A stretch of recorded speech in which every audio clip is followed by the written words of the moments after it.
look like Jeff Mold is 6 here. Yeah, Jeff's on 6, Ashley at the 7. And so you said that Jeff is playing a pretty cool deck? It's a black-white, heroic, enchant deck. 6 here. Yeah, Jeff's on 6, Ashley... The best Orzhov charm deck I've ever seen. Uses all 3 modes very well. That's quite a statement. Like before the Pro Tour, Jeff and I were both up here helping some people test, and he was like all about this blue-white heroic deck for the Pro Tour. So it kind of looks like he just like went off with that. He's got some heroic themes with Fermented Hero. That's quite a statement. It's actually a friend of ours deck who second place last year states in Alabama. He usually always comes with a pretty big brew, and Jeff's a sucker to play a 75 sight unseen. Yeah, Jeff is definitely that kind of character. We've got Ashley here with there are 2-1s squaring off here. He usually always comes with a pretty big brew. Jeff's a sucker to play a 75 sight unseen. Yeah, Jeff is definitely that kind of character. So Ashley's deck is basically just white weenie with red. The red is just for Aroas, the new god, in the main deck it looks like. So Ashley's deck is basically just white, and that's it for the main deck. It's got some sideboard cards, War's Charm, Skullcrack, just for Aroas. Looks like a pretty stock, just like white weenie deck. Looks like it's. Oh, here we go with an Orzhov charm. And that's it for the main deck. Got some sideboard cards, War's Charm, Skullcrack. Takes care of that Dryad Militant. But looks like a pretty stock, just like white weenie deck. Looks like it's. Oh, here we go with an Orzhov charm.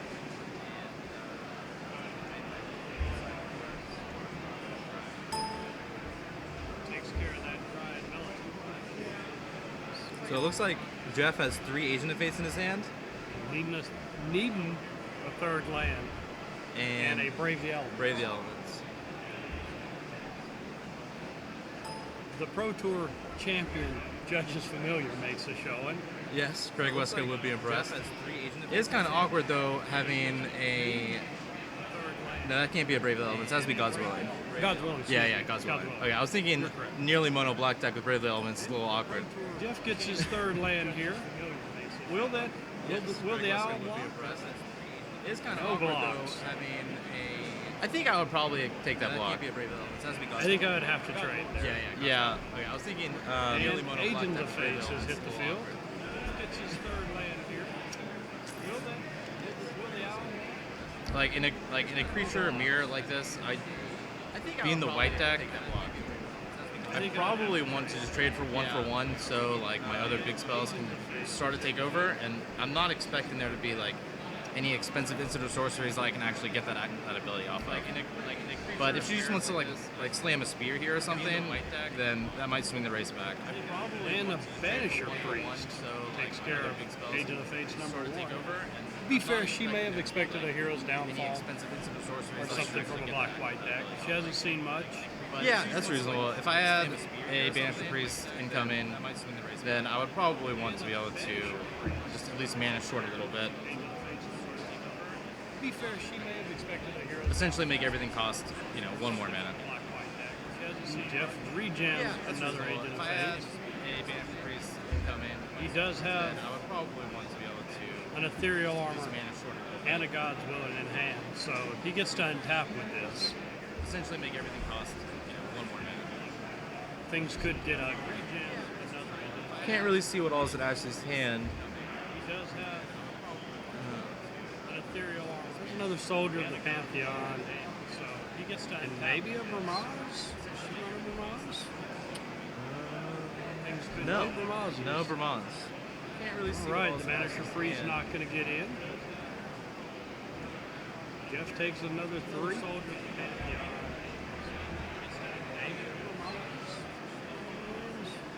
What is Ashley going to... No, Soldier. Oh, my. All right, well, this is like really really turning the tides. Like if Ashley can connect with that precinct captain, it's going to be built-in Age of the Face protection, and I don't think this is a race that Jeff can ever win. Well, let's see here. All right, well, it's a good start. Really, It's a good start. really We've turning got a the tides. heroic Like, trigger. if Ashley can connect with that precinct captain, it's going to be built-in Now's Age a of the good Face time for the protection. bird to go by. And I don't think this is a race Oh, that Jeff can ever win. interesting.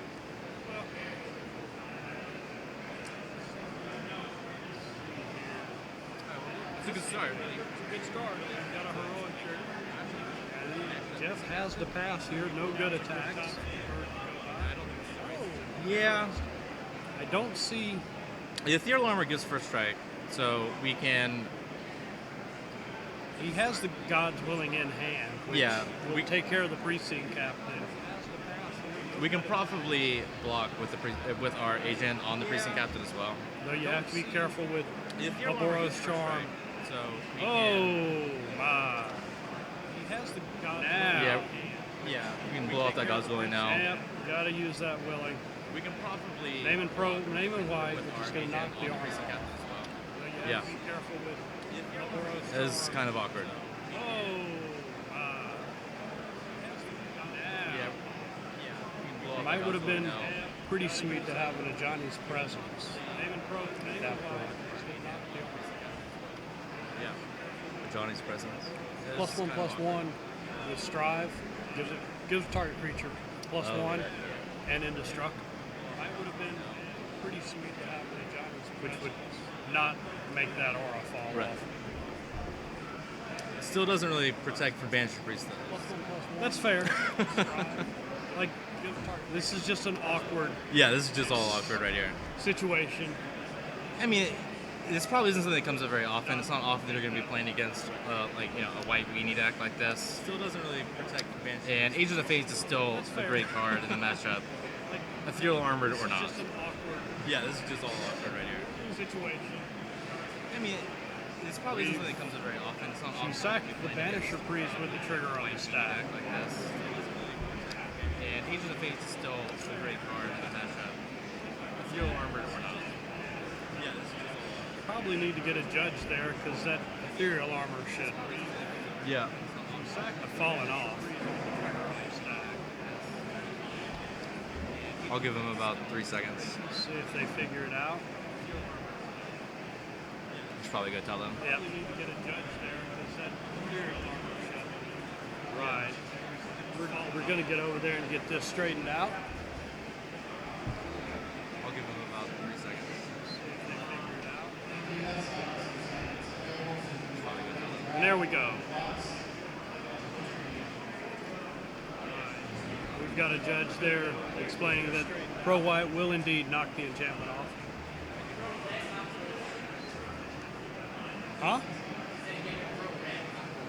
Banisher There we Priest go. is a white creature. Then, well, she targeted it with Banisher Priest. Pro White will indeed knock the enchantment off. We'll try to get this sorted out. Huh? Well, if he did name red, then that was a huge mind trick because she sacked the Banisher Priest that was targeting it, and the Well, she trigger targeted then it with Banisher fizzled. Priest. That's. We'll try to get this sorted out. Jeff does take one on the swing Well, back if he did there. name red, then that was a huge mind trick because she sacked the Banisher Priest that was targeting it, and the trigger then fizzled. That's.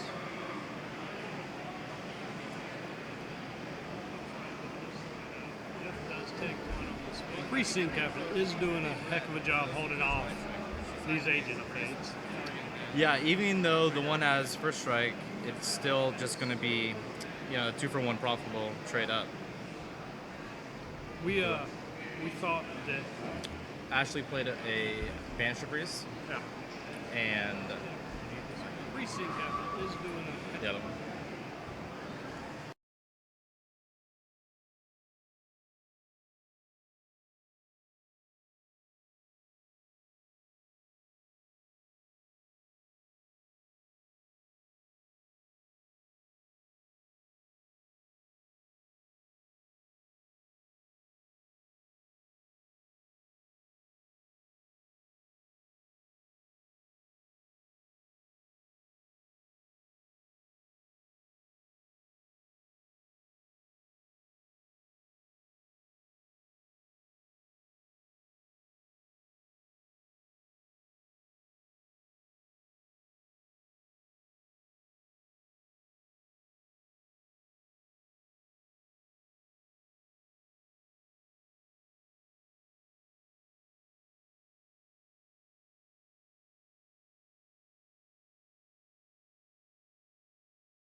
we're back. Okay, so no problems. Got that all taken care of.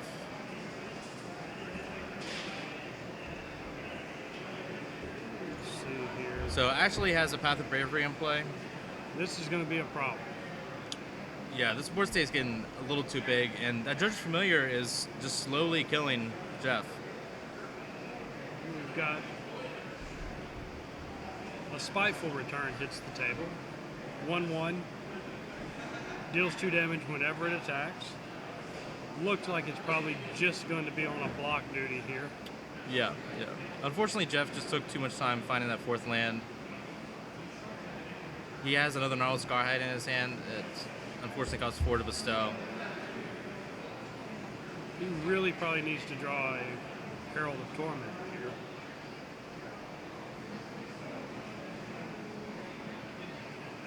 Let's see. I think Ashley can start attacking a little bit aggressively now. Jeff is definitely going to be in chump block mode.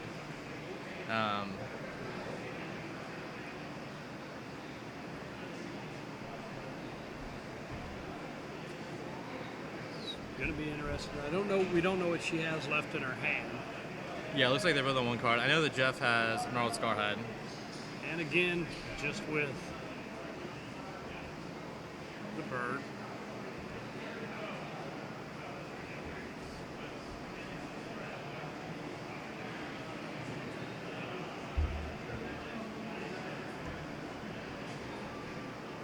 All right, Jeff gets to untap here. I don't know what he drew.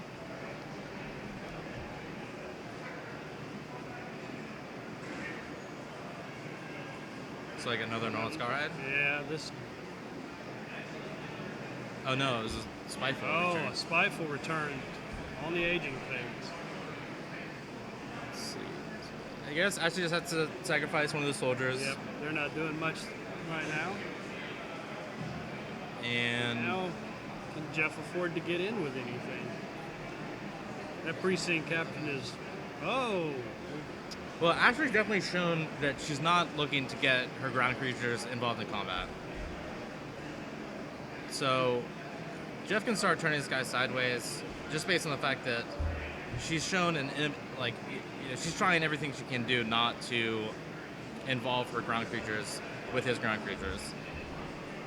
This is going to be an interesting block. That's a 4/3 Agent of Fates. Yeah, I think I just take 4 here, and untap and then reevaluate. That looks exactly what she did.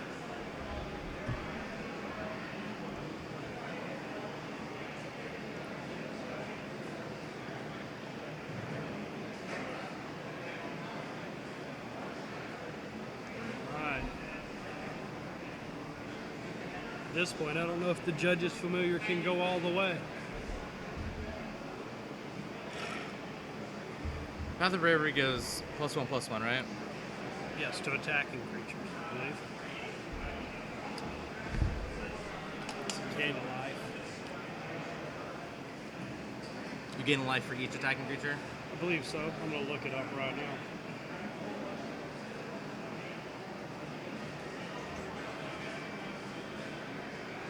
Let's see here. That's a break.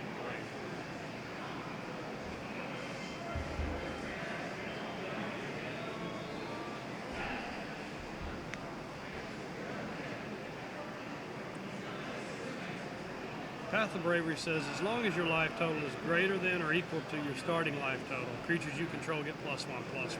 Okay, so right now it's just gaining life per creature attacking. Per creature that attacks. Okay. Okay, so it's not actually Glorious Anthem. Not a Glorious Anthem by far. Like, this deck might be more suited to running the new card out of. Yeah, definitely. And Spirit Heliod by itself does a pretty good Glorious Anthem impression. That is true. And could have taken care of one of these Agent of Fates had it decided to attack. Yeah, Spirit Heliod would certainly go a long way to locking this game up. I still think that Ashley just wants to get aggressive. It might be too late now, but getting that precinct captain into combat. Again, just getting in with the one. Playing it very, very safe. And Rosa Lead comes down to join. Most likely gonna do some jumping here. Yeah. If Jeff can get a land right here, things could get interesting.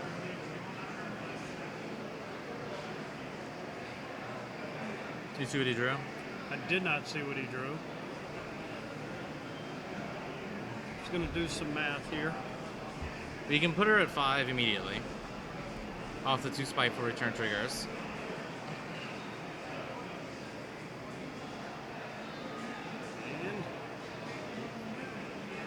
Ooh. Alright, so he gets this other heroic trigger. I think she has to sacrifice the bird now because she needs to have all of her blockers down. That's very true. Which is going to cause some serious problems.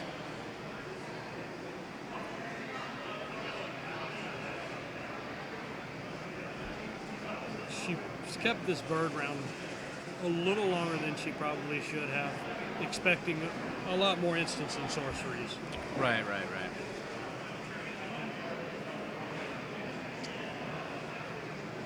Certainly an unconventional deck, the black-white heroic. You know, you can't really fault somebody for wanting to have, you know, an added layer of protection. You see that a lot in Legacy whenever people don't really know the contents of their opponent's decks. I know that I did when I was playing Merfolk, my first invitational. I kept around my little spike hatchling guy for, you know, way too long. Wait, when you're unsure, you have to do things again. Curse Catcher. She looks like, yes, Curse Catcher. Curse Catcher, yeah. It's ironic, there's a good Jeff story with Curse Catcher that we may get to when he was on camera against AJ Soccer one time.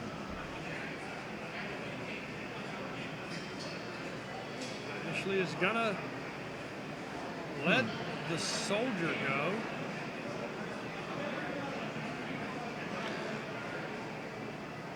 No, Jeff is at a... Keeping the bird around could be good if she does have Boros Charm in her list. That's true. You know, the Boros Charm's on the sideboard. Of course, Jeff doesn't know that, so he's got to be really cautious. Oh, here we go. This is a very aggressive attack. This is a very aggressive attack. If she has a card like Brave Elements, or she's going to take 4 straight off the bat as the 2 spiteful returns get in there.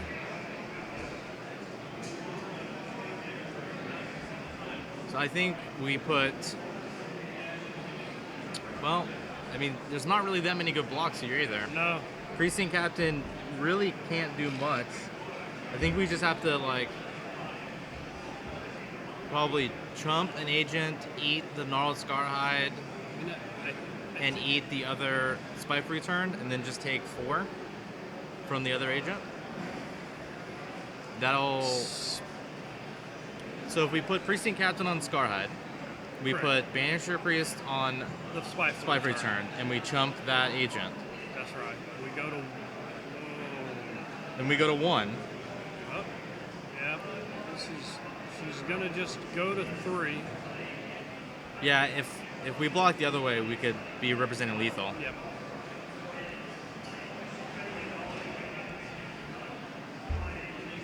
She will take 2 from this attack, go to 3. She needs something right here to finish this off. Like a Precinct Captain. And that does it. Jeff's going to take the first one. You know, I thought that Jeff was definitely dead much earlier in that game. And yeah, he definitely had to play really tight to pull that one out. So, well, not being able to get in with the Precinct Captain really hurt Ashley. I feel like she overvalued her Judge's Familiar a little too strong. Yeah, definitely.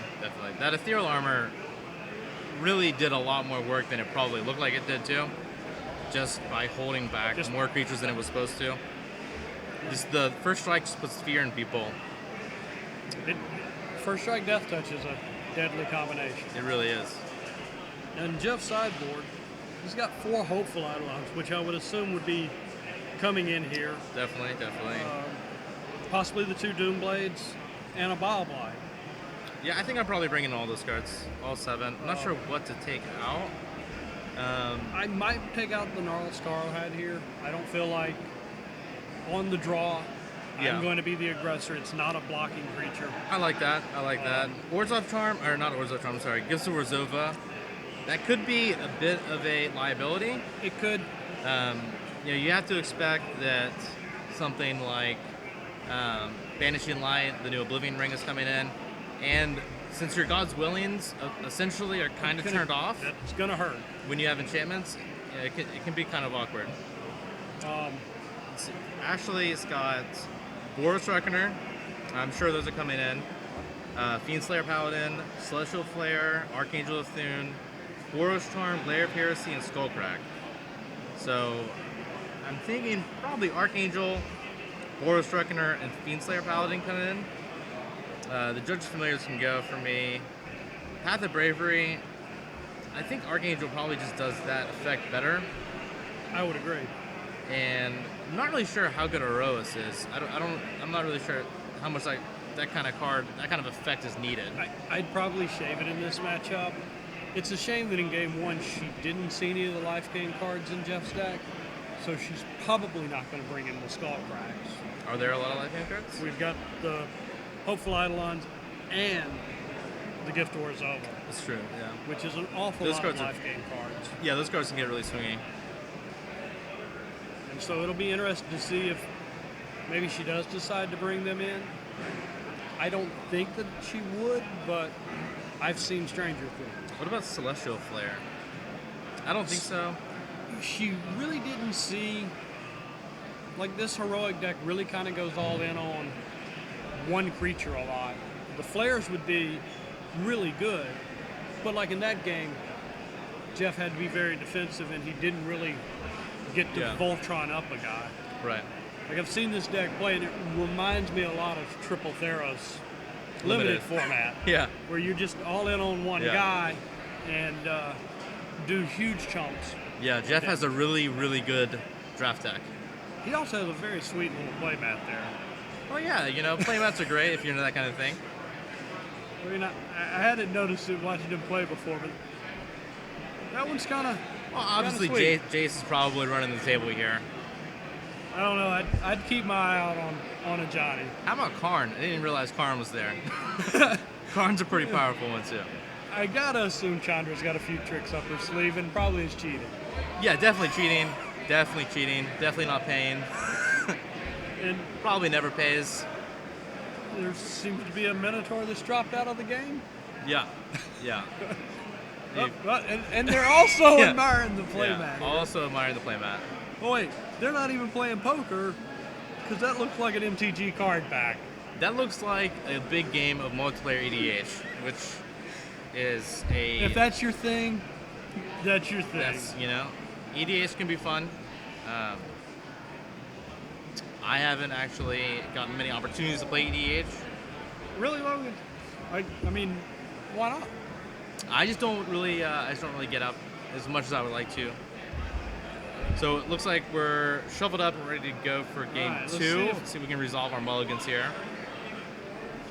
And Jeff Keff 6 that last game on the play. All right, we got lands, we got a Bob Light. Looks like a keep for Jeff. Yep, he's got the Hopeful Eidolon. And Ashley keeps as well, leads off with the one drop. Soldier.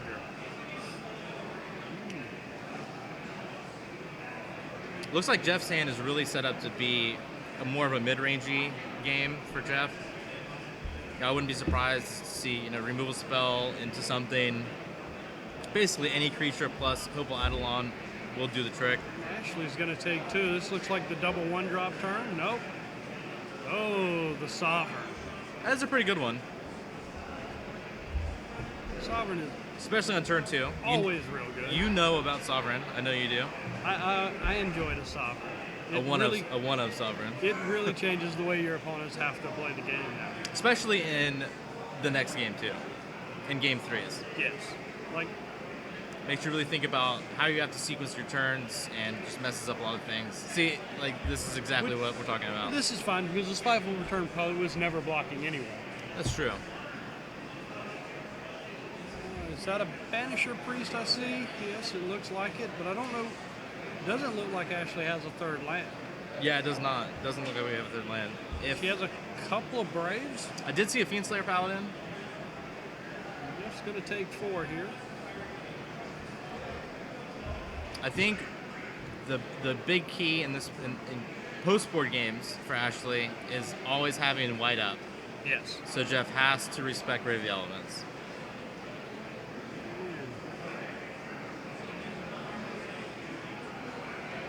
Is going to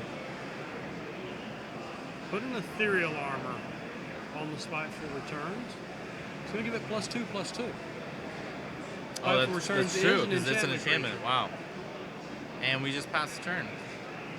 He has Bile Blight up, so this is going to be a dangerous turn for Ashley. I can't. It looks like we have Brave the Elements, Boros Elite, Fiendslayer Paladin. Can't quite make out the rest. Looks like 2 Brave. Two Brave the Elements.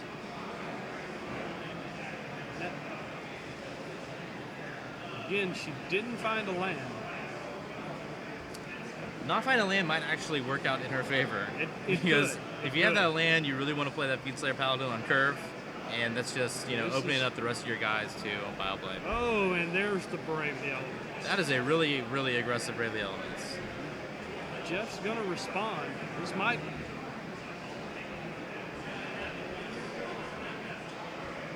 So I think he's going to want to respond with that. With his Bile Blight, it looks like. Here. I'm not sure what we target. Probably the Sovereign. I'm not sure here. We might target the Boros Elite. Yep, definitely taking out the Sovereign. Oh, and that gets the second Brave. I'm not sure. Blowing both your Braves like that is going to make combat pretty difficult in the future. Jeff's going to go to 6 for that attack.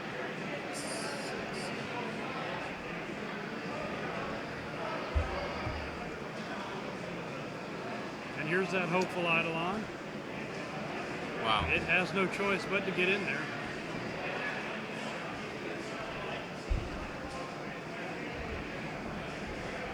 That's going to be a big attack there. Yeah, this is going to be a really big life swing. And I think that Ashley's going to need to find an answer to that immediately. Or that life gain is just going to be taking too many chunks.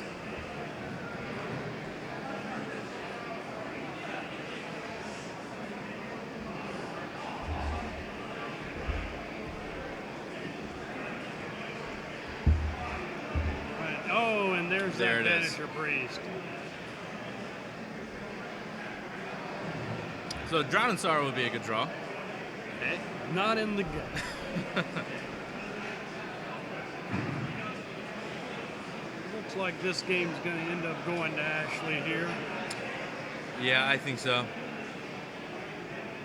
Oh. There's just, yeah, Yep. yeah. He had the 5th land and could have bestowed the 3/3 flyer. But I mean, what are you really trying to accomplish if you're going to be taking a point every turn in your upkeep? That second Brave really. What are you doing? I'm interested in what you're doing.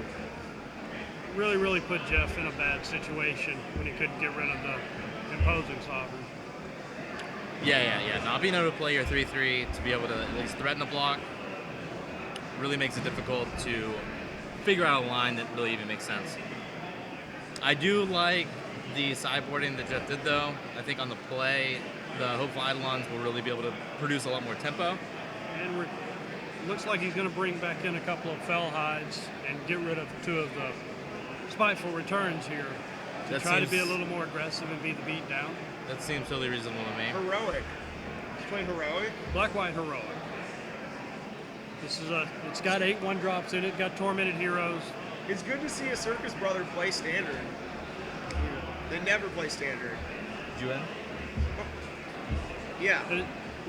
We're joined here by Mono Red Ben Danner, whose match. Mono Red Bear Specialist, Jonathan Benjamin Danner the fourth. The fourth. My name is John. Whatever. He is, everybody's favorite Mono Red Specialist. Knows everything about attacking with tutus and ball lightnings. He believes that Magic rounds should end 20 minutes after they start. You have a lot of time to make friends. So you're currently 4-0 in the tournament? Yeah, I've lost one game. Sadly, Ben probably can't stay around to get his medal since he's gonna have to go to work here soon. Yeah. I don't want to. I'd rather hang out with my bros. Maybe we can get him a feature match next round. I'm hoping so. I've already told them. They're both my friends, and since I have to go home, I told them I would concede, but I told them if we have to play on camera, we're doing it. All right, Ashley's playing a game of solitaire here with her shuffle. Yeah. Ashley's really good at Magic. She is a queen of the aggro decks. She's good. She's good at control, too. She taught me that Azorius Charm has a third mode. I didn't know about that lifelink mode until I played against her. The hidden mode. The hidden mode, yeah. I always hope that my Azorius opponents forget about that mode. Yeah, she attacked all out, and I was just like, what are you doing? Oh, you're gaining 8 life. Okay. Yeah, I mean, I don't know Ashley personally, but I've seen her at Grand Prix. I think she qualified for a couple Pro Tours several years ago. I know that she's been in some Pro Tour testing groups with Calcano and the Team Dogue. She, plays a different deck every single time I see her, too, which is pretty impressive. We've got the 7 cut. All right, no, actually, what about Jeff? Jeff is great. Nobody had anything to say. Well, Jeff is great. He's got a sweet deck, and we just gonna need one more land here. and we did it. Yeah. And a Skyland, so it's an added bonus here.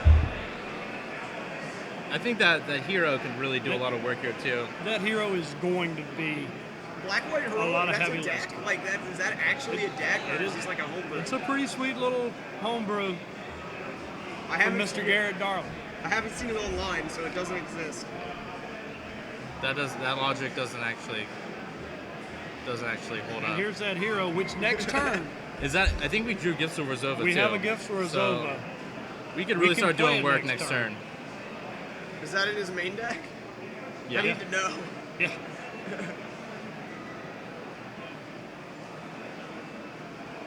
Are you guys on camera? No. Just okay. We're Logan's the only one good looking enough for camera. I don't know. You're talking about JW. I look great. I mean, not right now, but All right. Even though we can put gift on our hero, it still makes the Oblivion Ring card and the Oblivion Ring creature, Banishing Priest and Banishing Light, right? Yeah, Correct. Banishing Light. It makes those cards just so good. And even if Jeff gets a God's Willing, it's going to knock his enchantment off. So That's if Ashley can find some way to interact with this hero, then Jeff may be in some trouble. Getting just a natural 2-for-1 on board. As it stands, though, Jeff is certainly ahead. Sovereign's going to get in there and put Jeff down to 22. Sovereign's good though. It stops haste creatures. Because they come into play tapped. And there it is, just like I was talking Yeah, about. there we go. Such a huge tempo play. Jeff doesn't have a third land. He's got to hit a third land here to keep He has up an on tempo. Orzhov charm that he can take care of the threat. There's a third land. There it is. So we can get our agent in play and start putting things back together. Might be reasonable to just fire off that Bio Blight, though. He's holding by white. I believe he is. Isn't that the promo Bio Blight? That might be. We're going to Oh, there's shock the third land. ourselves. There's the third land. An Agent of Fates hits the field. Tapped because of the opposing sovereign. Can't swing.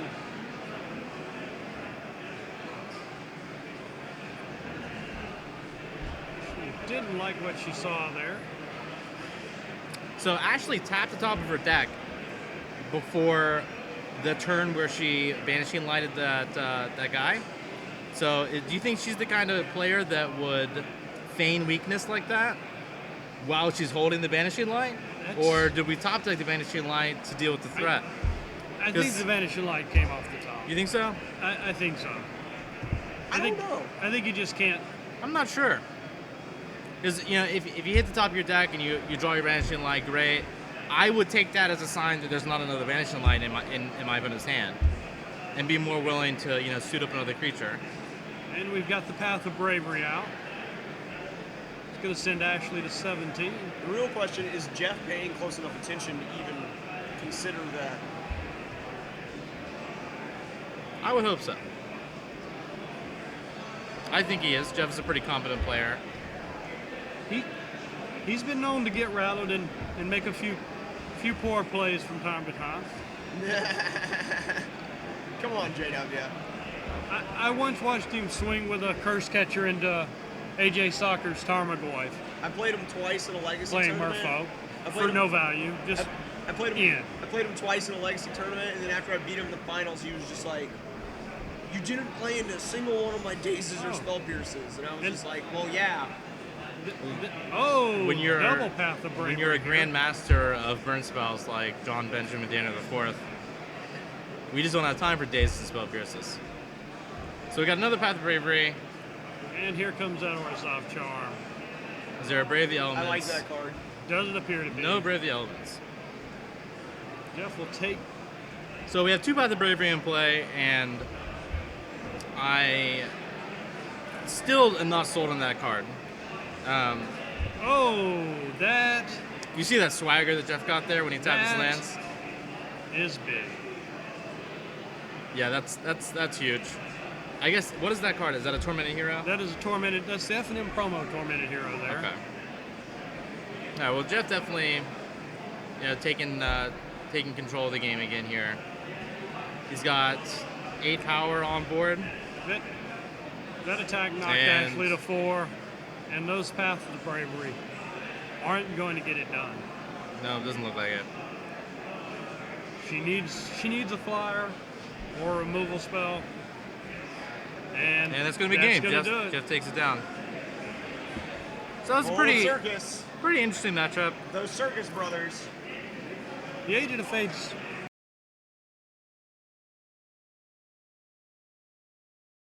A lot of work in a creature matchup like this.